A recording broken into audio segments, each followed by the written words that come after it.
All right, well, welcome back. We had a couple of issues, a couple of technical issues, but hopefully we got it worked out. What'd you say? Technical difficulties. Technical difficulties. I would say that it's operator error, but it really wasn't my fault. Might have been a little bit of my fault, but not really my fault. Okay, we're going to talk about Chapter 1 in the AAOS, Emergency Care and Transport, whatever the name of the rest of the sick and injured, the rest of the book is. And we are in edition 11. Okay, first we need to talk about what an EMS system is. I lost all my markers. I really like pretty colors, so I like writing things in pretty colors. So my markers are a staple. What is an EMS system? Oh, did we see if the colors were... The green, it looked like it showed up on there when you were... What about the pink? You know? Yeah, I don't know. You didn't write in pink. Yeah, I did. No, you didn't. Yeah, I did. I wrote the normal rates in pink. Just saying. All right. So, first, what is an EMS system? A system that consists of a team of healthcare professionals who, in each area or jurisdiction, are responsible for and provide emergency care and transportation to the sick and injured. Good answer. Well, did you copy that word for word out of your book? Yeah. All right. Now tell me what it means in plain language. Healthcare professionals that take care of people that are hurt or sick. Okay, good. So, it's a team. Team is important. Okay, it's a team of healthcare professionals. HCP is the abbreviation for healthcare professionals. It's a team of healthcare professionals who provide care to the sick and injured.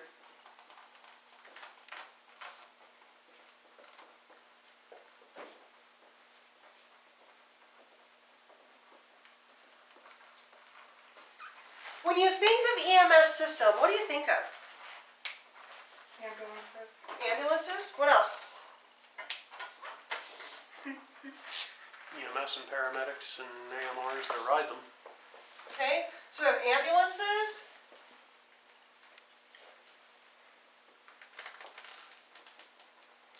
Ambulances and their riders, whatever they are. EMTs, advanced EMTs, paramedics, whatever they are. What else? Who else? The fire department. Okay, the fire department.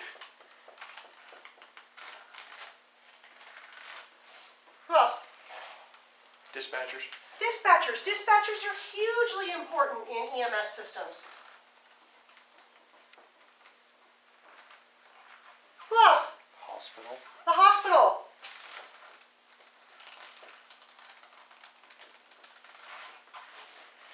Who else? The patient. The patient. Okay. Part of it. Without them, the rest of it wouldn't need to exist, right? Okay. Who else? I think bystanders do sometimes. Okay, sometimes bystanders, so we're going to stick them right in here.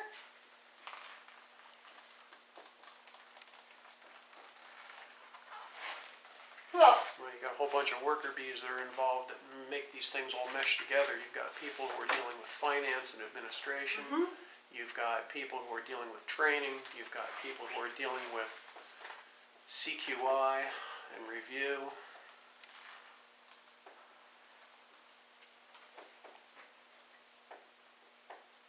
Lawmakers. Okay, we've got our legislature.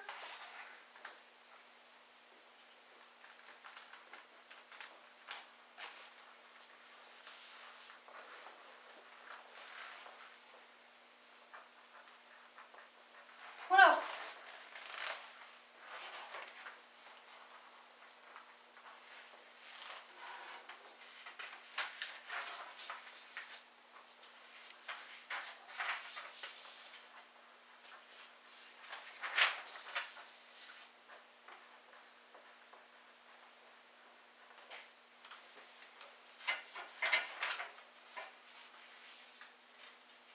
Any ideas? Chief, as an EMS agency administrator, what healthcare professional are you required to have in order to have an EMS agency license? Have to have a medical director. You have to have a medical director. Why do you have to have a medical director? He's the guy that all the people on the street are going to be working for because it's his license. Because he is actually going to be making the directions saying this is what you're going to do.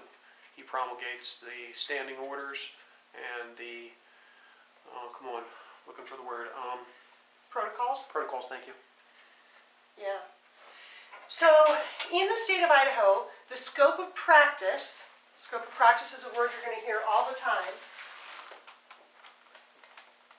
Or a phrase, I guess, because it's more than one word.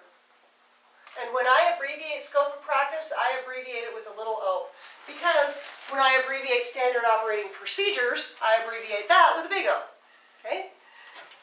So, in the state of Idaho, the scope of practice is set by the Idaho EMS Physician Commission. The scope of practice for every level of provider is set by the Physician Commission. So you can go to the Physician Commission's website, pull up their standards manual, and you can look and see what skills you're allowed to do within an EMT scope of practice. Okay? In order for you to operate as an EMT, you have to have a medical director. That's why they give you agency affiliation, so that you can make sure you're operating under a medical director. Your medical director has the authority to restrict your scope of practice if he or she feels that it's necessary. Okay? They may choose to restrict the scope of practice for an entire EMS agency, or they may choose to restrict the scope of practice for an individual. It's up to them. But because you're operating with the permission of your medical director and underneath your medical director's license, you have to listen to them when it comes to scope of practice. Now, operating under your medical director's license does not mean that if you screw up, it's your medical director's license that's going to get yanked. Okay? In order to practice medicine in the state of Idaho, you have to be affiliated with an agency who has a medical director. So you have to be affiliated with someone who has a medical license. If you screw up and you operate outside your scope of practice, it's your license that's going to be in trouble. Okay? So let's talk about what it takes to be a licensed EMT. We're in an EMT class, so let's talk about what it takes to be a licensed EMT. What's the first thing that you need to do? Take a class. You need to take a class.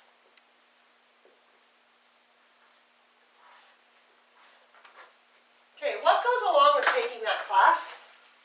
Amount of hours you have to put into it. It used to be the amount of hours, but the class is currently, well, it's no longer, but in seat time. So you don't have to spend 120 hours here. What you do have to do is prove competency in all of the components of the class. Okay? So you have to pass it.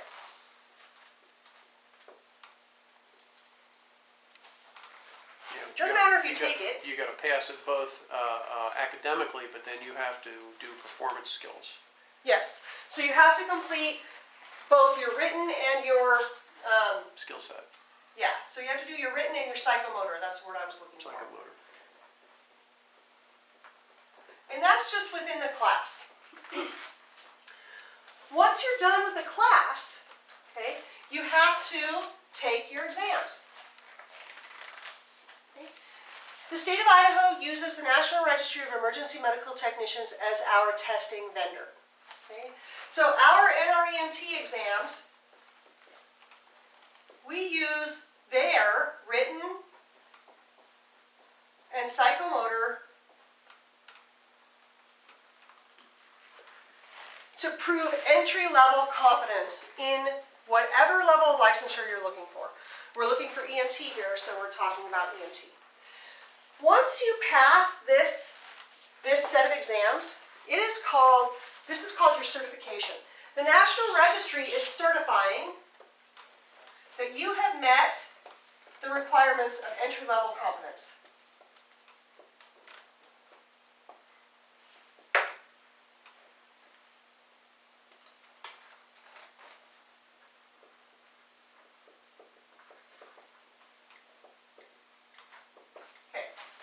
They're certifying that you have met the requirements of entry-level competence.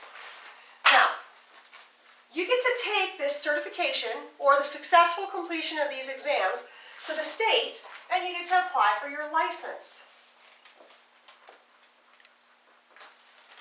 In the state of Idaho, there are a couple of things that are necessary in order for you to qualify for your license. What do you think the first one is?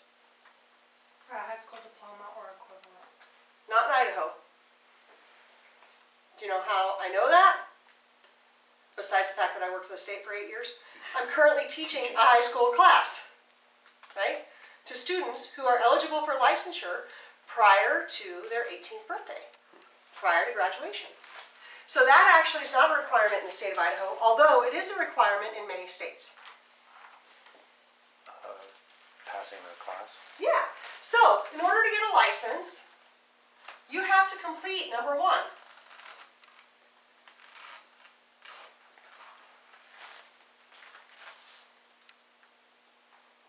And number 2, because they go together.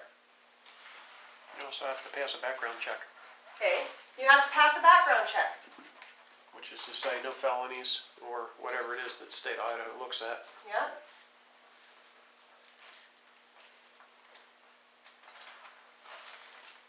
What else do you have to do? Complete the certification process. Yeah, you have to be done with number 3.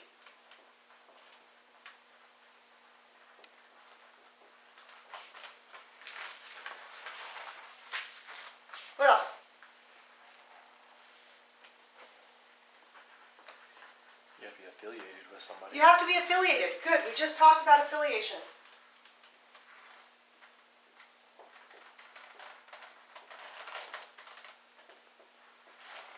Another one.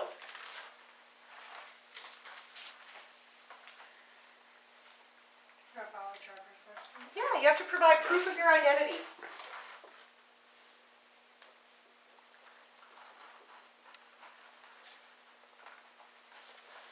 And then one more.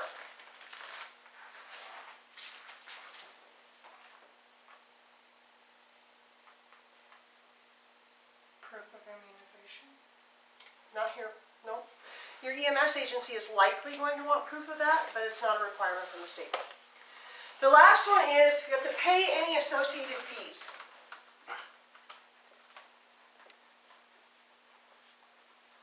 So when you're getting licensed as an EMT, the state of Idaho doesn't have any fees associated with that license, right?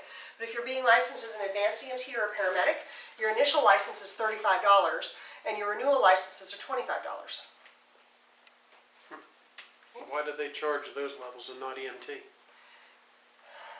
It's kind of a long story, but it boils down to volunteers. Okay. Much of Idaho, a lot of Idaho, is still covered by volunteers. So they don't want to put volunteers out by making them pay fees.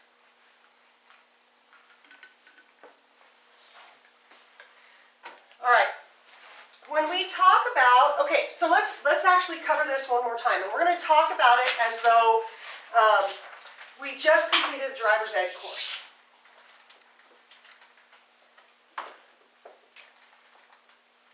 What is licensure, by the way?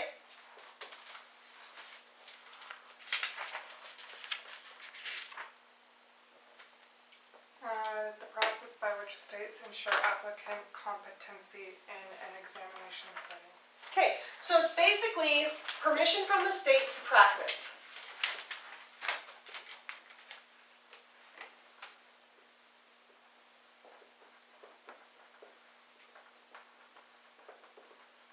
So a lot of people use these terms interchangeably. They use certification and licensure, and they think they mean the same thing, but they really don't. Okay? Now, let's talk about this as though we're getting a driver's license. In order for you to get a driver's license, you had to take a class, right? You had to sit your butt in a class. You had to prove that you were competent in that class. You had to take whatever tests were assigned to you in that class. You had to do a driving test with your driving instructor. Okay, so you took a class, you passed your written in class, you passed your psychomotor in class. Then you called the state and you said, hey, I need to schedule my psychomotor certification exam. And you went out and took your psychomotor certification exam, you went with a driving instructor and you drove around and they graded you, right? Then they gave you a piece of paper that said whether you passed or failed, and you went to the DMV and you said, hey, DMV, I need to take my written exam. And they sat you down at a computer and you took your written exam there. Once you passed your written and your psychomotor, you were certified, but you still weren't licensed. You weren't licensed until you went back to the person at the DMV counter, showed them proof that you had completed your written exam, showed them proof that you had completed your psychomotor exam, stood there and took a picture and proved who you were. You brought your yearbook or your birth certificate or whatever in to prove who you were, and then you paid the fees. And they took a picture of you and they gave you a little paper card and sent you the plastic card in the mail. That plastic card in your mail, that little paper card, that was your license. The process is the same for your national registry and for your Idaho license as it is for you to get an Idaho driver's license. Okay? Seems a little more complicated. There's a lot more writing on it, right? But the process itself is the same. Take a class, pass the certification exams, apply and obtain a license. Make sense? Okay.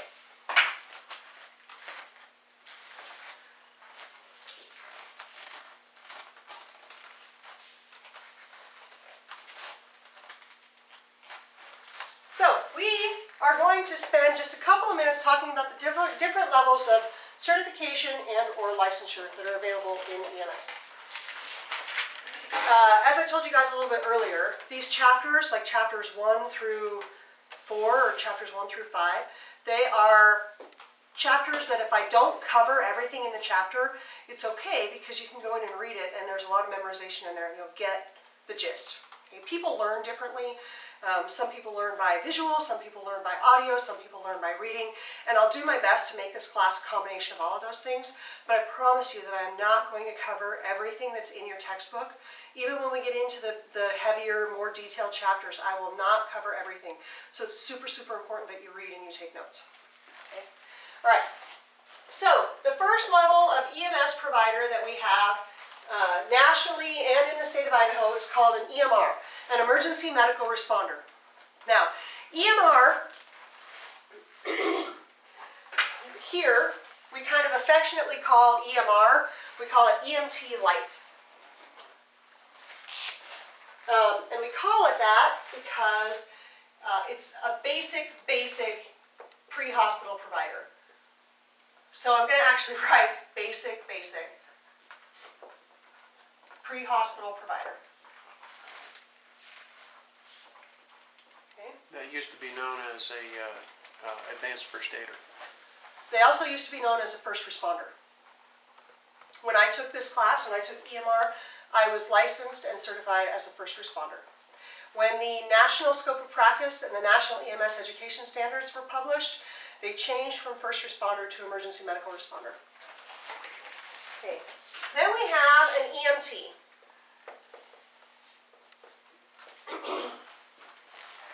EMT actually used to be known as EMT Basic. But it isn't anymore. It's just called EMT. Again, this change came about when the National Scope of Practice model and the National EMS Education Standards were published.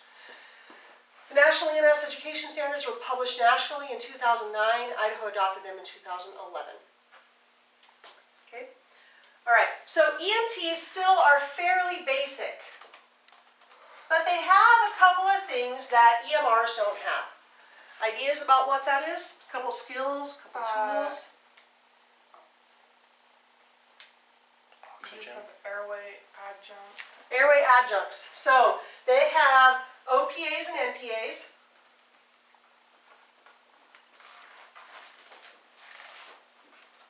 What else? They can assist with certain medications. Okay. They have assisted meds. What else?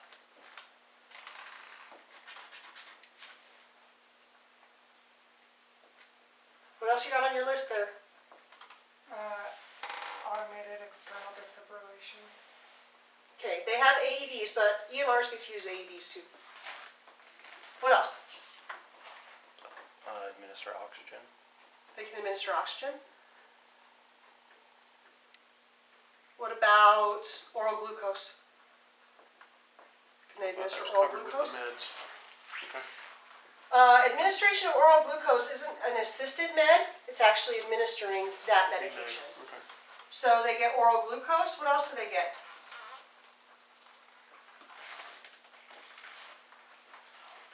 epinephrine, auto injector. Okay, they get EpiPens. What else? Aspirin. Yep, they get aspirin for suspected cardiac chest pain.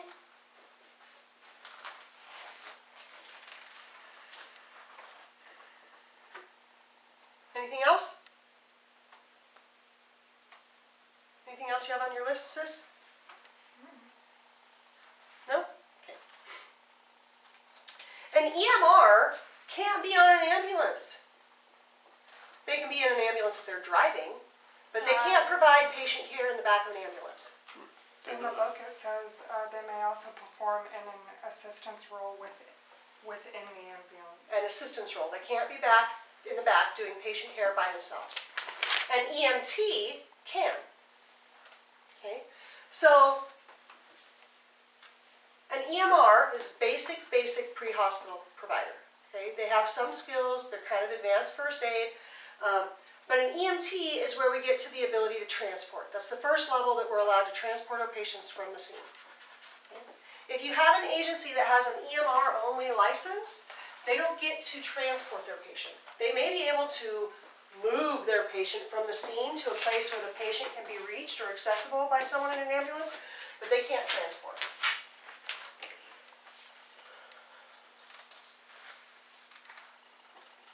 They have spinal immobilization, which is a dying skill, but they still have it, right?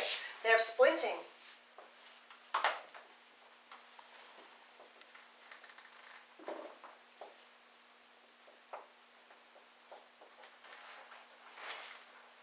Why did you say that spinal immobilization is a dying skill? Because it's used much less commonly now than it used to be. Many agencies have spinal clearance protocols. If you want to, we can look at like Ada counties, it's published online. But they have spinal clearance protocols so that, if possible, they can clear a patient rather than putting them on a board. So things that they used to be boarded for, they just don't anymore. All right, the next level that we have is advanced EMT.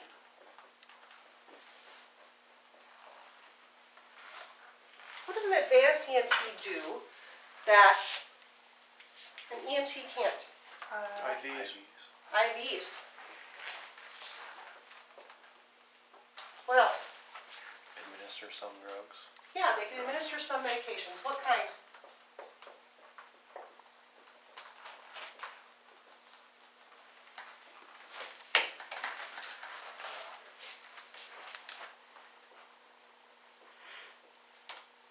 Ideas? Can they do insulin? They don't do insulin, How about glucagon?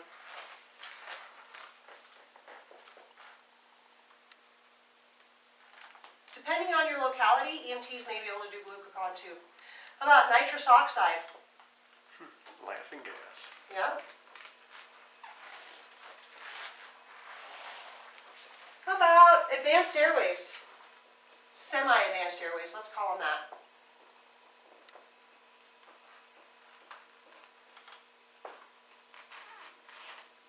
The EMS Physician Commission calls these advanced airways not intended for insertion into the trachea. Is that also a blind insertion device? A biad, yep. It could also be a combi tube, a King airway. No, I was getting that in EMT training in North Carolina. It's not within an EMT scope of practice within their floor. It is within the scope of practice if your EMS medical director allows optional modules. But it's not in the floor of an EMT scope of practice. Interesting. Okay.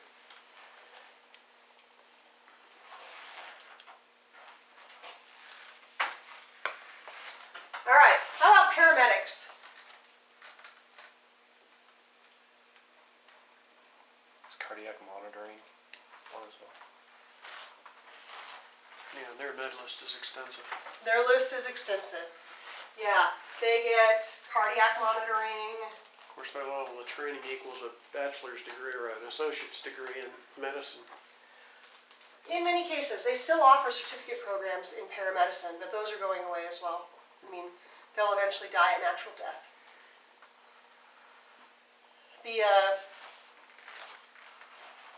BYU Idaho had a paramedic program that was a 4-year paramedic program. It was a bachelor's program, and it recently closed. They just recently stopped turning people out, which is kind of sad. It was a great program. They turned out great paramedics. I don't know why they closed, but they had a 4-year, bachelor's program in paramedicine. Currently, in this valley, we have an associate's degree available at ISU for paramedicine. We have a certificate degree or a certificate program at CWI. CSI offers a paramedic program, but I'm not sure if it's a certificate or a degree, and they're not really in the valley. So in the valley, we just have those two options, CWI and ISU. We have cardiac monitoring. Endotracheal intubation.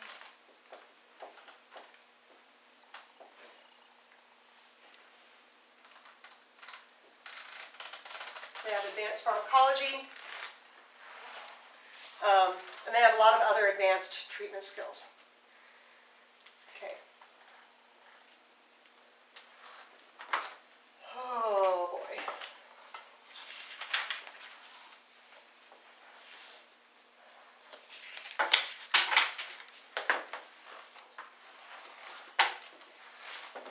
Okay, I'm going to erase this if everybody's okay with that.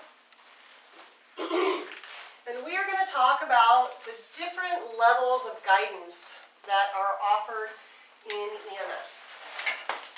We touched on this just a little bit when we talked about your medical director and how your medical director can restrict your scope of practice. But we didn't get very detailed on it. So, if we start at the top, we have federal government. Well, guess what? The federal government doesn't have any legislation regarding EMS. So when we talk about the federal government, we talk about NHTSA and the Department of Transportation.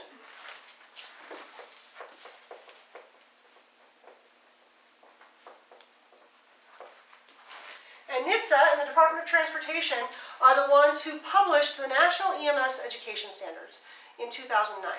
The goal for these standards are that they be updated every 10 years. So we should be due for another rollout pretty soon. Okay? These are guidelines. There's no federal requirement that states adopt what NHTSA puts out there. So it's generally considered to be a good idea if a state adopts what NHTSA and the DOT recommend, but it's not a requirement. So the federal government can't hold a state to any specific standard when it comes to EMS training. The state, though, they get to adopt a curriculum,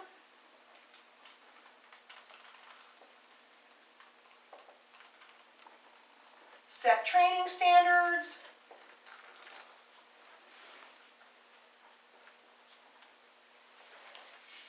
they get to set licensure requirements,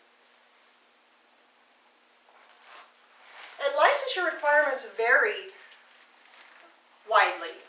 Okay? In some states, your license is good for 5 years. In some states, your license is good for 2 years. The requirements for license renewal vary by state. There's nothing specific about who or what or when or why, or even what type of education or CEUs you have to take in order to renew your license. Now, there may be other jurisdictions within a state that put more standards onto your EMS agency. You may have a local jurisdiction.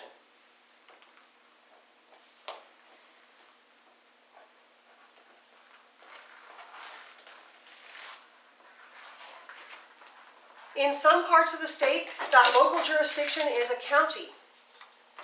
Could be a fire district. Could be a city. So that local jurisdiction also has some say in what types of EMS are provided. They can't exceed what the state has said is okay, but they can certainly restrict it further.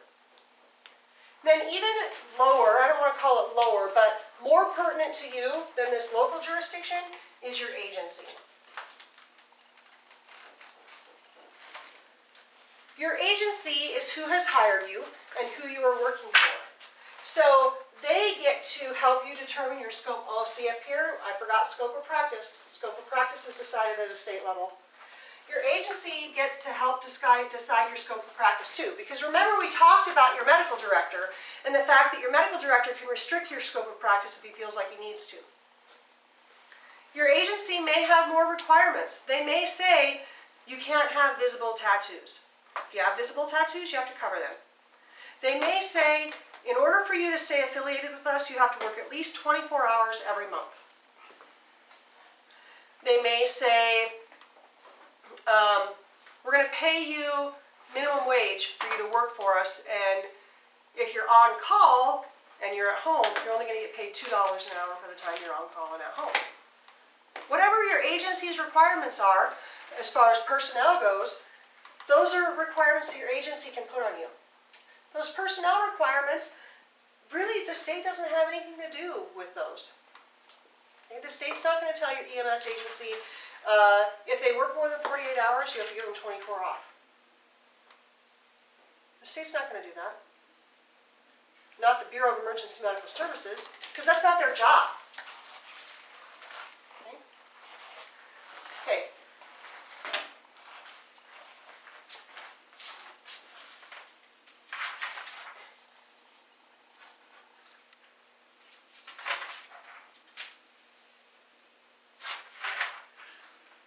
So most of the rest of this chapter talks about the 14 components of an EMS system, and they're really boring to write about, and you can read them and get as much information from reading them as I can give you by lecturing. So please make sure you read them and you know them.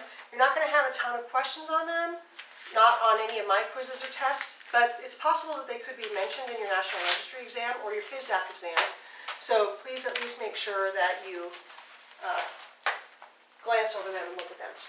What we are going to talk about are the attributes of a successful EMT.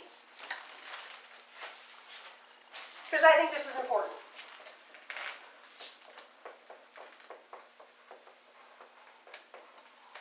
That should be an E.